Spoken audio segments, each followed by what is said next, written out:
Tell me of a people bettered into castles of strength, bearing the staff of industrialization. And I will tell you of my people who proudly send down the balls of their toils, wrapped in rich soup, down their throats.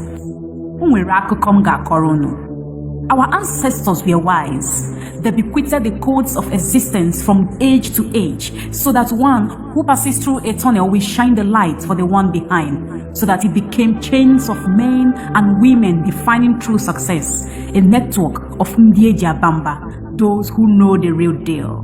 Makana akune si obi ike, akune bioku. Poverty no they get friends and well-wishers. So you see, save your strength, save your hate, and celebrate grace.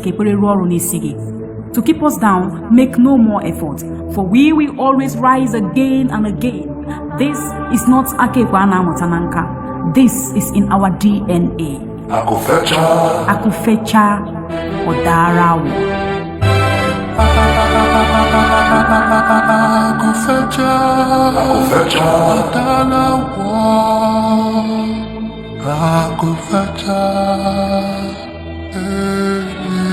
Akufecha